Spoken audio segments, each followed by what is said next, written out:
Hello everybody and welcome to the latest consumption of my time, Surviving Mars. This game is fantastic. It's just come out by Paradox Interactive.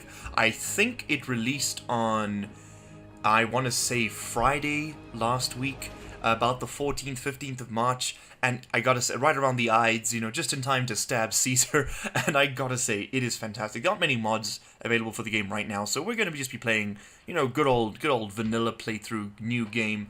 There are a lot of people out there at present doing sort of extremely difficult playthroughs, and they are challenging. I have tried to replicate a couple of them, but yeah, it's you know what, it's just a bit too challenging for a YouTube playthrough. So what we're gonna do here is we're gonna pick up on our basics. So we have to pick 4 things for our start game.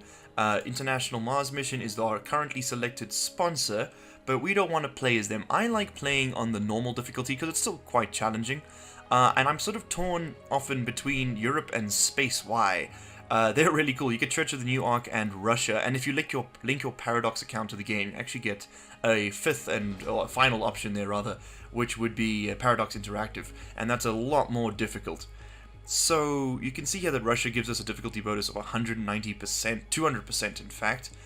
Space Y, we get 600 million in funding, or 6 billion. We have 200 researchers per soul, that'll make sense just now. Rare metal price is pretty low, and we have 75 starting applicants. Europe and India are a nice balance between things. You get a lot of initial research. Rare metals are worth a fair amount. We have 5 extra starting techs, not unlocked, just available. And we gain funding every time tech is researched. See, that would be nice.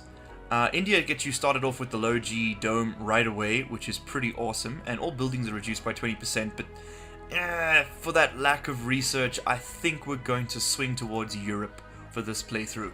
Then the commander profile, I like to play on rocket scientist because it gives you that CO2 jet propulsion, which gives you shuttles, and that is just so useful.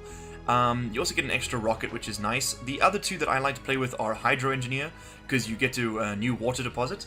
Domes also consume less water, and the astrogeologist, because as you start you get a rare metal deposit discovered. And this can just help you sort of determine where you want to go, but I think we're going to play with, you know what, maybe hydro engineer. We can build a spire right at the beginning as well. Nah, you know what, let's go rocket scientist. I think we'll take the CO2 jets research. Then we, of course, we want to pick our logo, and there's quite a few cool ones. I really like Mr. Handy, just because it looks a bit stupid. The Serenity is, of course, a slapback to Firefly rather. We also then, of course, have my favorite, which is Don't Panic, a little throwback to the Hitchhiker's Guide. So, Mystery is currently set at random. Now, there are these sort of, like, late game, and I mean very late game, sci-fi sort of plugs that they do, which are a lot of fun. The Last War is very difficult. Marsgate is apparently the hardest one, although I personally feel the Last War is a lot harder. Wildfire is like this nasty plague. Yeah, we're going to leave that on random, just because, just for a bit of a surprise. We don't know what we're going to get to. I've never actually managed to make it through the game far enough to to actually encounter a mystery. Okay, so now we can set up our payload for our first rocket. Our first landing will, of course, be autonomous. So we need drones. We're not going to take a drone hub with us just yet, nor a moisture vaporator. We will, in fact, take fuel. Yes, that's right, because we want to push for water as soon as possible. I'm not going to get the drone hub yet, just simply because I don't think it's that important. We're going to get the RC Explorer because that'll allow us to do some early game research. We have some free capacity here, so I'm tempted to either bring more drones or bring along some more equipment. What do we do? You know what? We don't have enough space for another rover, or do we? And they take 10,000. They're quite difficult to bring. So let's go ahead and we'll grab another orbital probe so we can do some more scanning. And I think we're going to take some more machine parts, some more electronics. That takes 2,000 kilograms. Can we maybe do polymers? Yeah, okay, we'll take polymers rather. That's fine. We don't need electronics until sort of the mid-game, so that's okay. That looks like a pretty good setup to me, and I think we're going to hit next. And here we'll select our map we're going to play through. So if you guys pick the same position by coordinate, and you can enter them in directly, you will be able to play on the same map. I'm not sure if there's a procedural engine generating the terrain each time, and then that's why it's all the same, or if these things were pre-modeled. But the point, as far as I can tell, every time I've played on a certain biome, it's always been the same. So we want to get something with a lot of meteorites, because you can research those for a lot of science in the late game. So let's try and find a place that has a lot of meteoric impact or meteoric activity, but also a decent balance of resources, because as you can see, there was like no concrete over there, and you do need concrete. Oh, that looks okay. We got a lot of meteors. We got some dust devils, which are like Martian tornadoes, basically, which are fine. We can play with those. You know what? I like that spot there. There we go. A whole lot of water, 290% difficulty, a lot of meteors, small amount of dust devils, not too many cold waves and dust storms. They will still potentially happen, but hopefully not to us. Now we are playing on a steep map, which means that building's going to be a bit more difficult. So we've picked a challenging start scenario. So we're not gonna. I don't want to go anything too hard. I don't want the map to fight us, but this won't be simple. Okay, so here's our intro screen. We have mission control log number 1. Everyone at mission control is impatient to see the rocket touching down and unloading its precious cargo, yada yada yada. But we have to basically build a dome. That's our goal. We've got to get our basic infrastructure established and then go ahead and put down a dome. So now, the temptation, these are your various controls. You can either click to land your rocket immediately, or you can use some of your orbital probes to start scanning. Now the temptation is to start scanning the area right next to you, but what you want to do actually is work out which areas have the best chance of revealing something of value. So here we can see there's a high chance that this sector contains rare metals, concrete, and metals. Rare metals you sell, it's the only way to make money in the game. High chance that this sector contains metals, concrete, and water, and then this one's got a whole crap ton of stuff. So we can actually, we're going to go ahead and queue that up for scanning, and we can just scan that naturally. We're going to save our probes just for now. So let's go ahead, and I think we're probably going to build our dome realistically, like in this region, maybe up here. So let's go ahead and put down our rocket ship right over, I'm thinking, here. And that'll make sense now. We can watch it land. Oh, cool. Okay, so that radius you saw around the rocket, and of course the map is based off hexagonal squares, so, or hexagons.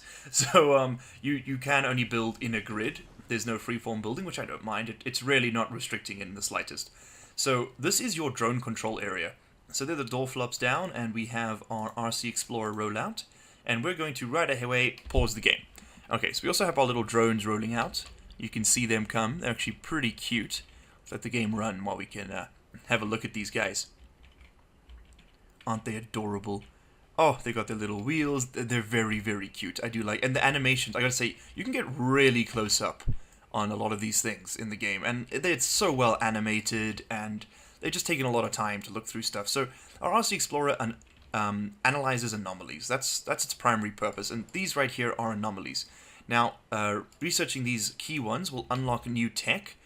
Keep zooming out. I wish there was a way to like zoom out a little bit, not all the way. And that tech is found here in the tech tree. Now, because we're Europe, we have a second tier unlocked. Normally, you only have the first tier, and you have to sort of unlock them linearly. You can sort of, again, find anomalies that will sort of push you forward quite a bit, but usually you kind of just sort of go through it. Now, this is also randomized every single time you start the game.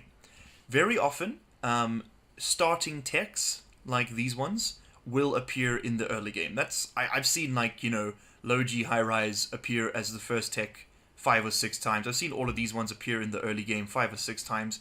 But as you get further along, we can go this way.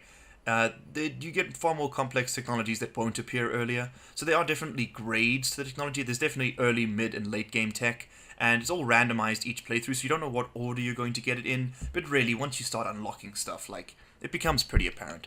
So right away, you're going to want to select a research to start with so that you don't waste any time, because you research per day.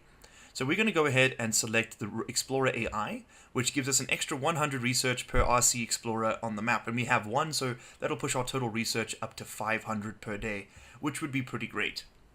Then, I'm pretty tempted to get the low G drive, which allows our drones and rovers to move 25% faster. Then, we're quite lucky, we've got polymer manufacturing factory ready, actually, which is pretty cool, which lets us both build the fuel refinery and the polymer factory. We don't need that just yet because we haven't got people to man them. I think we're going to go for the farms next, and then after we get farms, we can, actually, let's go ahead and get Let's get the live from Mars because we'll get more applicants, and then we can go ahead and pick up low G high rise, which allow us to build apartments which fit more people. But that's all pipe dream stuff. We haven't got time for that just yet. What we're going to want to do for the early game, right, is immediately set out our storage. So I hate the Universal Storage Depot, depot, as do all the people at Paradox. Every interview I've seen, I've just seen people sort of like rolling their eyes at it. It puts 30 resources of each type into a single 3x3 or 3x1 storage depot, but god damn it, it sucks because you can't really tell like at a glance what you've got and what you don't. So we already know that we're probably going to put our dome somewhere here-ish, so we can exploit this metals deposit, right? So we're going to turn that off for now. We're not going to build that. That's where our colonists will go. So we're going to want to plan out our power. We're probably going to use solar panels because they cost 4 metals to make, which we can get out of these rocks, and they only require 1 metal to manufacture, or to maintain, rather. And this, I mean, we have 59 metals just sitting right here, which is quite a lot. And you'll actually see we'll bring in right away. Let's actually go ahead, before we do anything, because I always forget to do this. Let's go ahead and bring in another rocket, because we have 2 rockets remaining. And we're going to bring in an RC transport, and I think we're going to bring in the RC rover, get that done. We'll bring in a drone hub, even though we're not going to use it just yet. And I think we're going to go ahead and take some more drones. Take 6 more drones. And then I think just a bunch of machine parts and polymers. And we didn't get any electronics, so another 5 of those. Let's actually drop that, grab that. There we go. We can take another drone. So 7 drones, both the rovers. Drone, was that a drone hub? Yeah. And all this stuff. And we still have, you know, a small amount of money remaining. You don't have to fill up your rocket every time, especially since you can produce your own fuel and just send them back. It's just, you know, it's nice to have it done. Okay, so RC Explorer number 1, he is currently going to analyze that. This is where we will put our dome. Well, actually, you know what? We don't have to plan that just yet. Let's put down our power. Either way, we're going to want power pretty easily expandable, and there's quite a lot of real estate here. So I think we're going to throw down our first solar panels. 1, 2, 3, just there, 4. And you're going to see I'm going to put down sort of power cables in lines. Oh, damn it, this thing's just too close. Okay, we're going to have to redo that. I'm also right-clicking to bring up the build menu. It's like a hotkey for it, and I'm pressing delete to delete stuff, rather obviously. Okay, so there's our solar power. Cool. That's going to run till just there. Then we're probably going to want a second rank. And then I often build them in like this sort of shape. Like this, just because it looks cool. But we don't have to do that this playthrough. In fact, I'm actually trying to do things a bit differently this playthrough. So let's see how much we can cram in here. Maybe we'll just build them in like ranks along. And I also want to run redundancy to everything. But I'm waffling. This is late game decisions. Let's go ahead for now, right? And just do something like this. And we're going to put our solar panels there, and we're going to put a couple of batteries just in here. Okay, cool. So that's our basic power infrastructure setup. Now we can worry about where we're going to do our storage. So we're going to want it relatively close, but not too close to all of this. And I think we can go ahead and throw down storage. Storages, and I'm gonna put like 1 of each.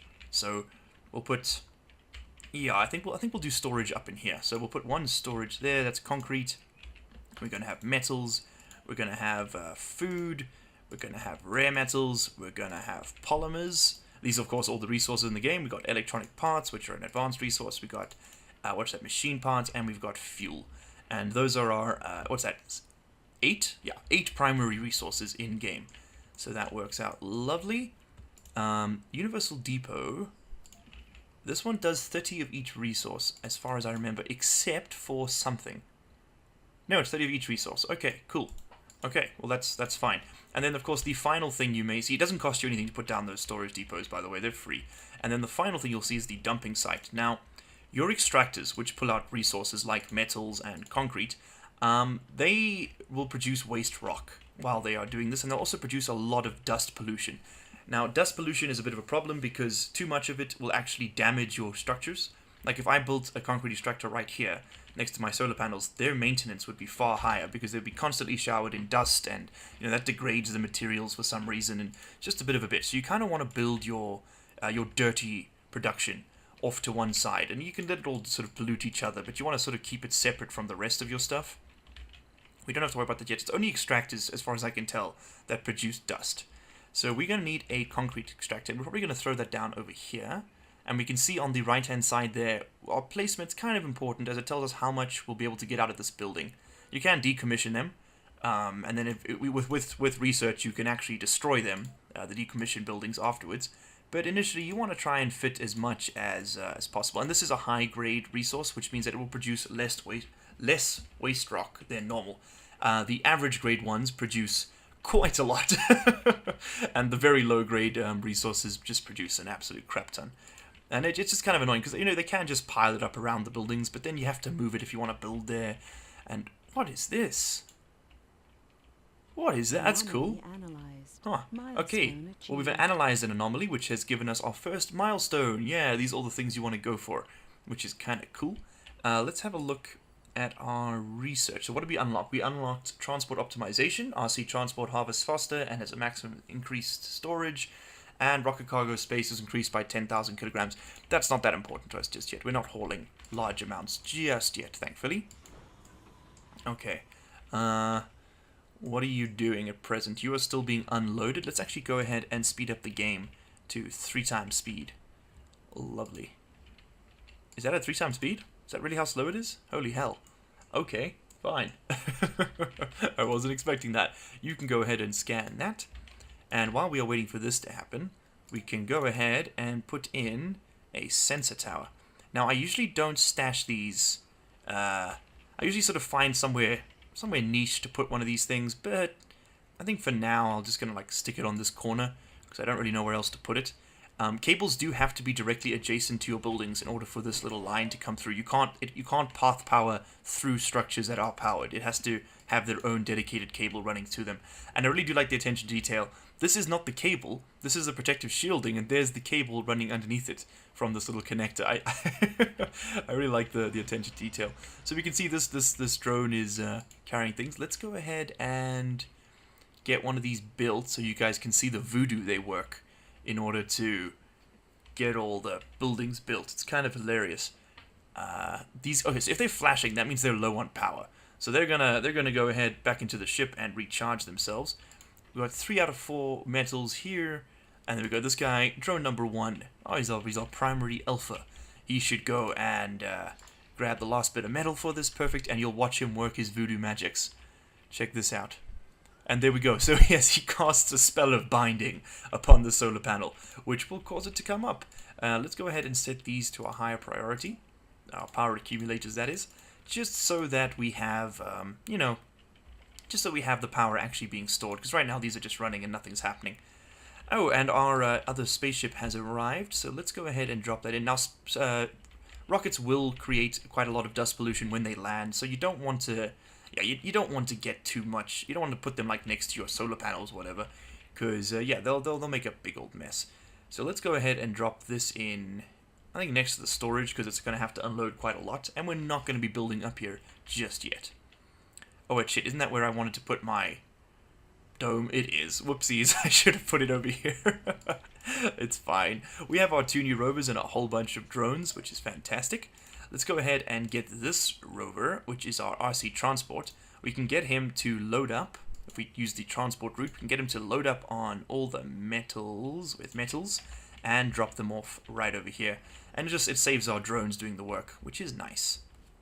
Okay, cool. So he'll get that done, and as you can see, he pulls it into his inventory. It takes them quite a while to pick stuff up from these rocks without research. I mean, like you saw there is this research which speeds it up, but really, it is such a mission. Okay, you are our RC rover, which means you have a drone network of your own, and I think for now I'm going to put you right over here so you can assist with this construction. There we go. They've got a very limited network. It's a rather limited area of effect. It's not very impressive, but it does do the trick. Okay, this needs concrete to work, and this extractor is now built. Fantastic, so that will run in the day. We'll have some concrete, and we can get our power accumulators built.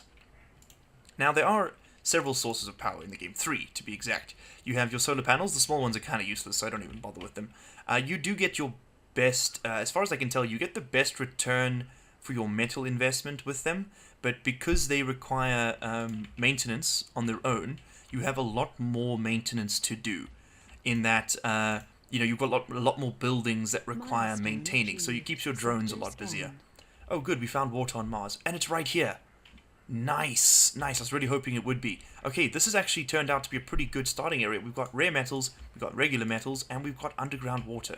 Okay, so we're going to want to set this ship to higher priority so that when we start producing fuel, we're going to refuel that one first and it'll leave. Because, yeah, right now it's in the way. I want to put my dome right over here. That's going to be perfect. That's going to be absolutely perfect. Okay, you, Mr. Concrete Extractor, are doing just fine.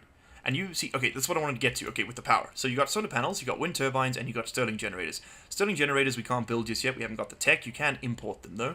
Wind turbines, right, require concrete and machine parts to build, and they require machine parts to maintain, whereas large solar panels only require metals.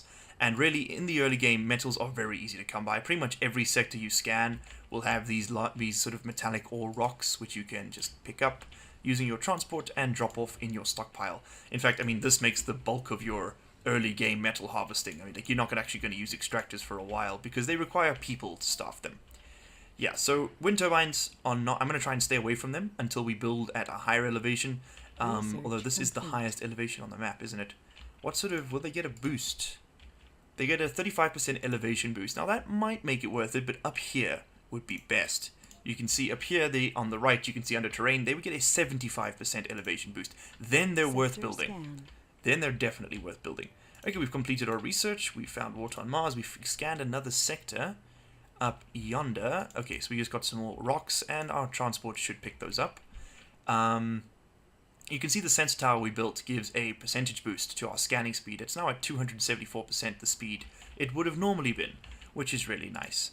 Then we can go ahead, and that's pretty much all the power stuff. Then with regards to water production, I'm not going to do a full tutorial, if you guys haven't realized just yet. Cool 18 did a fantastic job of it, and if you've bought the game, that's literally available like in the front, on the main menu rather. So like you don't really need me to tell you about it. The only extractor that does not require, or the only extractors that do not require staffing are the water extractors and the concrete extractors. Now I'm going to actually place these quite far apart from each other in the hope that they will reduce maintenance. So I'm going to put that facing this way, like this. And we're going to go ahead and take power cable from here to there. And we're going to have to run pipes under life support for some reason, not under infrastructure. We can run it this way. And I think we're probably going to do if we're going to build our dome up here, we're probably going to be building our water production pretty close to our dome. So I'm going to run a pipe up this way, as well as another electrical cable. And again, I will be probably running redundancies for all of these things, just to be safe. Okay, lovely. That's gone up. We can definitely use a few more solar panels. We have plenty of drones now, so queuing up all these tasks shouldn't hinder them too much. I'm not worried about that. There we go. Okay, so we've significantly improved our power production, and we've got all of these batteries ready to go. How much? We still have 29 polymers. That's fantastic. This ship has been unloaded. This ship has been unloaded. Time to produce water, I say. Okay, water is getting built. Rather, the water extractor is getting built over there, so we can throw down our prefabricated fuel refineries. And again, these don't produce dust, so I'm probably going to throw them down. One there, and one there. And then we're going to want a Moxie for oxygen production.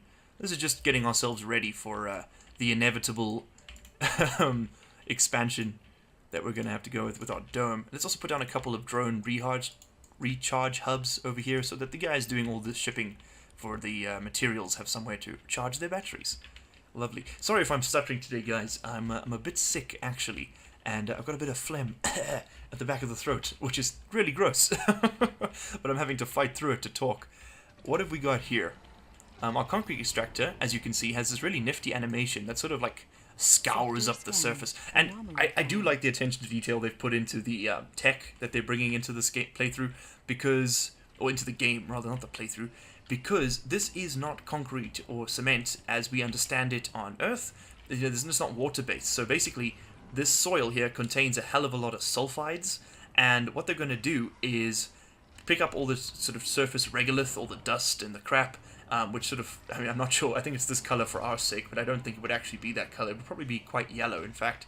And then what they're going to do is smelt, as you can see, this is what this extractor is doing. They will smelt that dust and liquefy the sulfur, and then that will form, of course, into blocks, like bricks, like these ones here. So you use the sulfur as the binding agent instead of the water, like we do on Earth, which is pretty cool, where we use sort of like a mixture of lime and other things to make our concrete. Okay, cool, so that's in. We can probably expand this along a little bit further.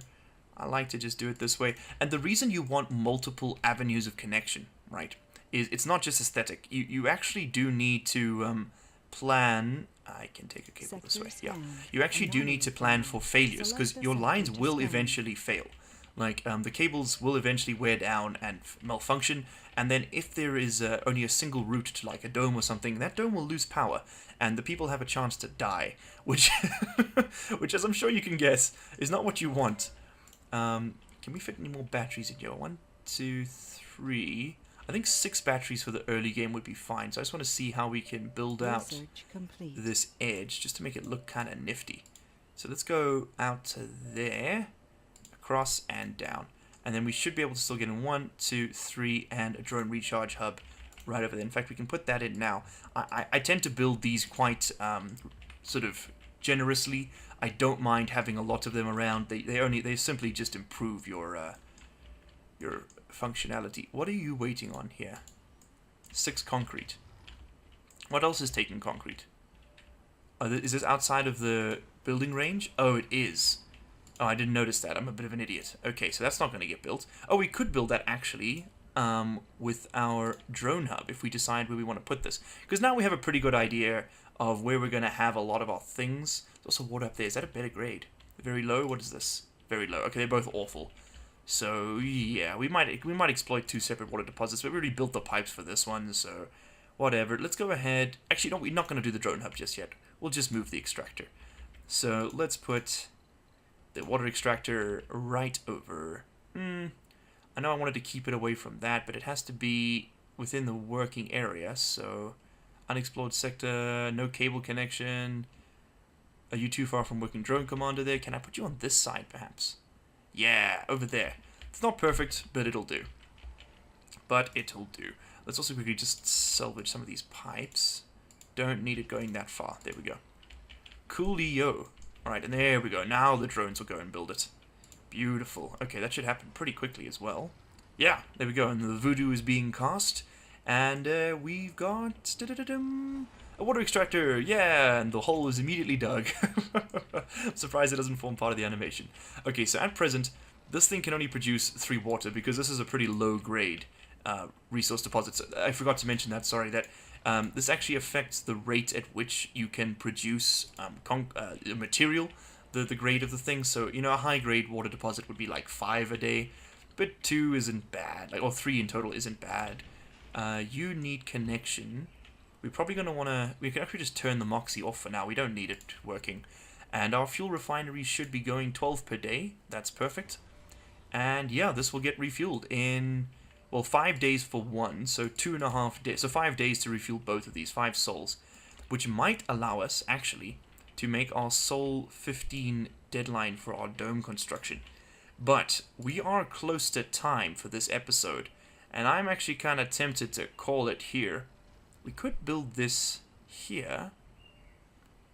And then still be able to... But I don't want it that close to the extractors, actually. No. We're gonna have to move that rocket, I think. Could we get this... Because you want it pretty close to your metals deposits. Because then you're able to exploit them. We could build on top of the rare metal, but that kind of reduces the point. You kind of want the deposits on the sort of the fringe edge of your dome, so your extractors aren't too close. Your people really hate working outside the dome, but they also don't really have a choice. Okay, let's go ahead and grab our RC Explorer and get him scanning that anomaly. I forgot to do that. Are we still scanning sectors? No, we aren't. I've been talking too much.